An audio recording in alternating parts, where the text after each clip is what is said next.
Of course తను ఎప్పుడు perform చేసినా GT in safe hands. But RCB bowling ఇప్పుడు ఏంటంటే రిస్ట్ స్పిన్నర్స్ రావడం, ఒక లెఫ్ట్ ఆర్మ్ స్పిన్నర్స్ రావడం, ఒక డిఫరెంట్ కాంబినేషన్ చూస్తున్నాం. దానికి ఎట్లా తను డీకోడ్ చేసి ఆడతాడనే చూడాలి. ఎందుకంటే అహ్మదాబాద్లో బ్యాటింగ్ వికెట్స్ బాగుంటాయి, తనకి ఒక క్రౌడ్ నుంచి ఒక సపోర్ట్ ఉంటుంది. యాజ్ ఎ క్యాప్టెన్ ప్రతిసారి ఎంజాయ్ చేస్తాడు అహ్మదాబాద్లో. మరి అది ఈసారి కూడా చూద్దాం శుభ్మన్ గిల్ ఏ విధంగా ఆడతాడు అన్నది. But at the same time is always నన్ను అడుగుతున్నారు కాబట్టి is a future star for India and future captain also. ఆ విధంగా ఈ బ్రేక్స్ పడుతున్నాయి, దట్స్ ఫైన్ ఫర్ హిమ్ పర్సనల్గా.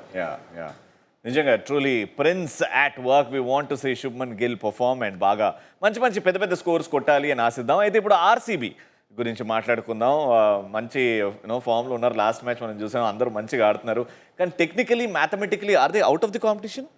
Of course out of the top అనుకుని టేబుల్ లాస్ట్లో ఉన్నారు, మనం గెలిచిన లాస్ట్లో ఉన్నారు కాబట్టి. బట్ ఓవరాల్గా ఇప్పుడు కాంబినేషన్ సెట్ అయింది వాళ్ళది.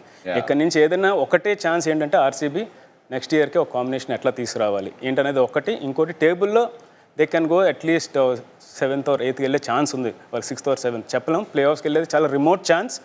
బట్ ఏంటంటే చాలా లేట్గా బ్లూమ్ అయ్యారు యాక్చువల్గా యాజ్ ఎ టీమ్.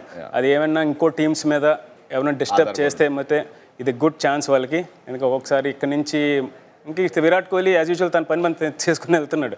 బట్ ఏంటంటే కరణ్ శర్మ రావడం, స్వప్నిల్ సింగ్ రావడం ఒక గుడ్ మూవ్ చేశారు. అదేదో ముందు చేసుకుంటే బాగున్నామని అందరూ అంటారు. బట్ ఇది నెవర్ థెలెస్ ఏంటంటే ఈ లేట్కి తీసుకొచ్చారు. But they are smelling victories now. That's very good sign.